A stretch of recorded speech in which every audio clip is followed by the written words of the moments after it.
حضرت موٹر وے اور ہائی وے پر چلنے والی بسوں اور کوچز کے مالکان راستے میں واقع ہوٹل مالکان سے اس ڈیلنگ پر مفت کھانا کھاتے ہیں اور ڈرائیورز اور پورے عملے کو کھانا مفت فراہم کیا جاتا ہے کہ آپ ہمارے ہوٹل پہ گاڑی روکیں گے تو ڈرائیورز حضرات اور بسوں کا عملہ مفت کھانا تو کھا لیتا ہے لیکن پیسنجر سے وہ لوگ کھال اتارتے ہیں۔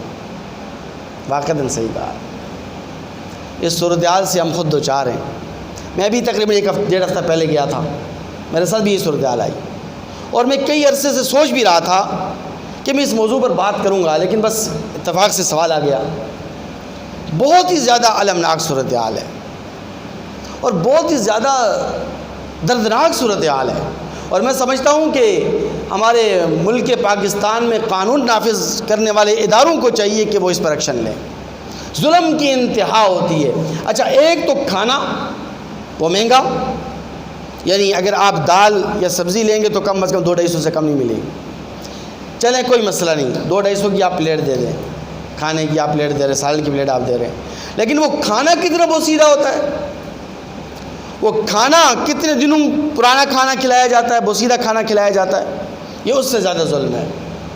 تو اس لیے یاد رکھیں کہ ایسے کوچز اور بس مالکان یا ان کے ڈرائیورز یا ان کا عملہ اس ڈیلنگ پر اگر کسی ہوٹل اور ریسٹورنٹ پہ اپنی گاڑی روکتا ہے اور مالکان روکتے ہیں کہ آپ کو ہم کھانا مفت کھلائیں گے۔ اچھا، صرف کھانا ہی مفت نہیں کھلایا جاتا، سگریٹ، پان، گٹکا، کولڈ ڈرنک، سب چیزیں ڈرائیور حضرات کے لیے فری ہوتی ہیں، لیکن پیسنجر سے جس طرح وہ ان کی کھال اتارتے ہیں اور جس طرح ان کو لوٹتے ہیں، اللہ کی پناہ۔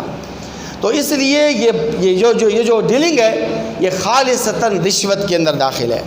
ترمذی شریف کی روایت ہے، حضرت عبداللہ ابن عمر رضی اللہ تعالی عنہما اس حدیث کے راوی ہیں، وہ فرماتے ہیں لعن رسول اللہ صلی اللہ علیہ وسلم الراشی والمرتشی کلاہما فی النار، کہ نبی کریم صلی اللہ علیہ وسلم نے رشوت لینے والے، رشوت دینے والوں پر لعنت ارشاد فرمائی ہے۔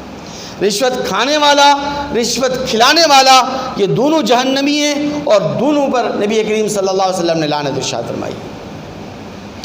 اب بعض لوگ کہتے ہیں نہیں جی، یہ جو بس مالکان کو یا ڈرائیور حضرات کو یا عملے کو جو کھانا کھلایا جاتا ہے نا، یہ بطور ہدیہ کے کھلایا جاتا ہے، بطور۔ تو اس کا جواب بھی صاحب بحر الرائق نے بیان فرمایا ہے۔ بحر الرائق کے اندر ہے کہ ہدیہ اور رشوت کے اندر سب سے بڑا فرق یہ ہے کہ رشوت اسے کہا جاتا ہے کہ جو مشروط طور پر کسی سے معاملہ طے کر لیا جائے، اس شرط کے ساتھ، کسی خاص شرط کے ساتھ کوئی معاملہ طے کر لیا جائے، یہ رشوت ہے۔ اور جو ہدیہ ہوتا ہے، ہدیہ تحفہ جسے کہتے ہیں، یہ بغیر رشوت، بغیر شرط کے ہوتا ہے، غیر مشروط ہوتا ہے۔ رشوت مشروط ہوتی ہے اور صدقہ اور ہبہ اور ہدیہ یہ غیر مشروط ہوتا ہے۔